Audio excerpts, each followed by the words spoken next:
Good morning, Pilgrim.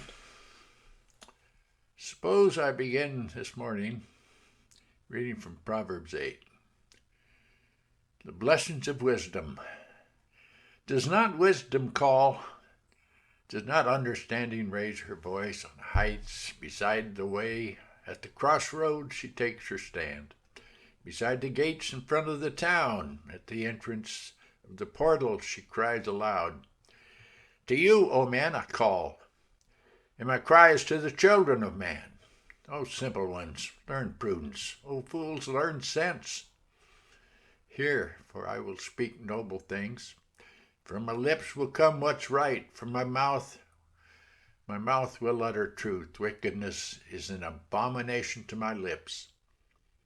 All the words of my mouth are righteous. There is nothing twisted or crooked in them. They are all straight to him who understands, and right to those who find knowledge.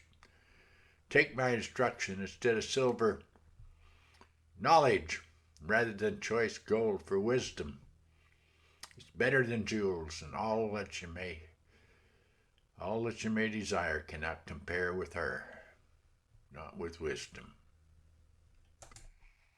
Well, I'm getting back to this sermon of Spurgeon's here, the Sluggards Farm. Well, why is this sluggard void of understanding?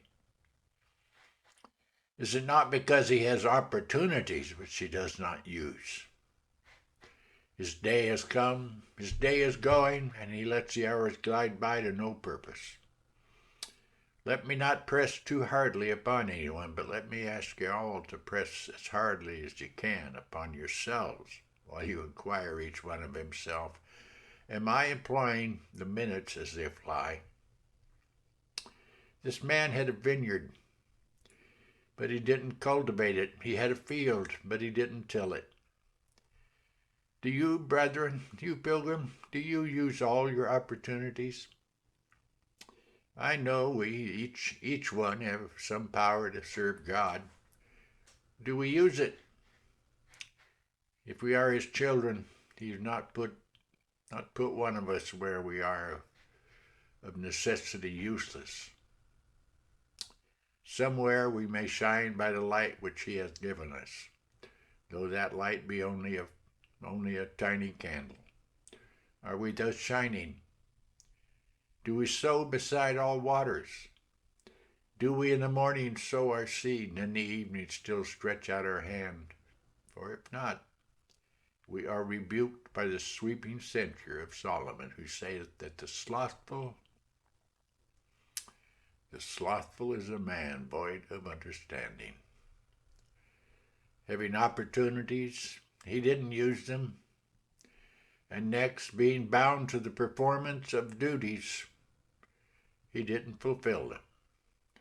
When God appointed that every Israelite should have a piece of land under that admirable system which made every Israelite a landowner, he meant that each man should possess his plot, his land, not to let it lie waste, but to cultivate it.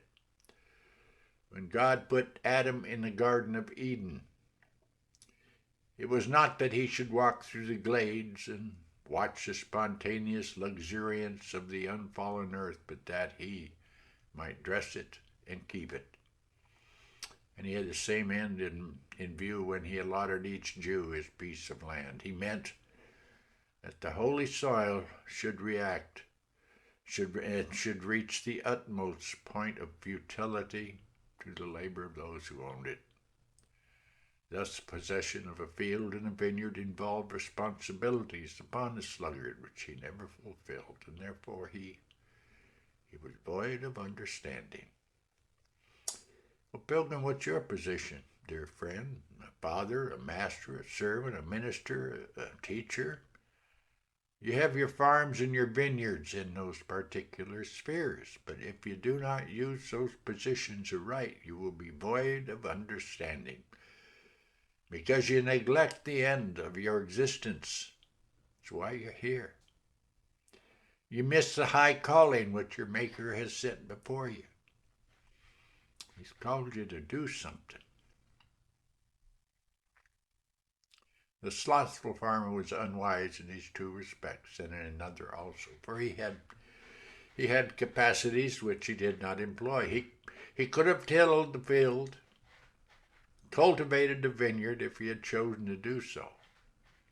He wasn't a sickly man who was forced to keep his bed, but he was lazy bones who was there by choice. You're not asked to do in the service of God that which is utterly beyond you, for it's expected of us according to what we have and not according to what we don't have. The man of 2 talents is not required to bring in the interest of 5, but he is expected to bring in the interest of 2. Solomon's slothfulness, he was too idle to attempt tasks which were quite within his power. Many have a number of dormant faculties of which they are scarcely aware, and many more have abilities which they are using for themselves, not for him who created them. Dear friends, if God has given us any power to do good, pray, let us do it, for this is a wicked, weary world. We should not even cover a glowworm's light in such darkness as this. We should not keep back a syllable of divine truth in a world that is so full of falsehood and error.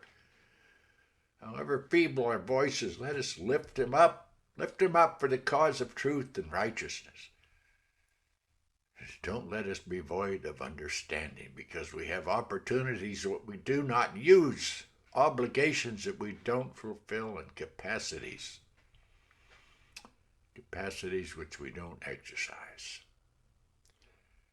As for a sluggard in soul matters, he is indeed void of understanding, for he trifles with matters which demand his most earnest heed. Man, hast thou never cultivated thy heart? Hast the plowshare never broken up the clods of your soul? Has the seed of the word never been sown in you? Or has it taken no root? Hast thou never watered the young plants of desire? Hast thou never sought to pull up the weeds of sin that grow in thy heart? Art thou still a piece of the bare, common, or wild heath? Poor soul, thou canst trim thy body and spend many a minute at the glass. Dost thou not care for thy soul? How long hast thou taken to decorate thy poor flesh, which is but worm's meat? Or would be in a minute if God took away your breath. And yet all the while thy soul is uncombed, unwashed, unclad, a poor neglected thing. Oh, it should not be so. You take care of the worst part and leave the better to perish through neglect. Aye, this is the height of folly. He that is a sluggard as to the vineyard of his heart is a man void of understanding. If I must be idle, let it be seen in my field and my garden, but not in my soul. Or are you a Christian? Are you really saved, and are you negligent in the Lord's work? Then indeed, whatever you may be, I cannot help saying that you have too little understanding. For surely when a man is saved himself and he understands the danger of every other man's soul, he must be earnest in trying to pluck the firebrands from the flame. A Christian sluggard? Is there such a being? A Christian man on half-time? A Christian man working not at all for his Lord? How shall I speak of it? Time doesn't tarry, death doesn't tarry, hell does not tarry. Satan ain't lazy. All the powers of darkness are busy. How is it that you and I can be sluggish if the Master has put us into his vineyard? Surely we must be void of understanding if after being saved by the infinite love of God we don't spend and be spent in his service. The eternal fitness of things demands that a saved man should be an earnest man. A Christian who is slothful in his master's service has no idea what he's losing. For the very cream of religion lies in holy consecration to God. Some people have just enough religion to make it questionable whether they have any or not. They have enough godliness to make them uneasy in their ungodliness. They have washed enough of their face to show the dirt upon the rest of it. I'm glad, said a servant, that my mistress takes the sacrament, for otherwise should not know she had any religion at all.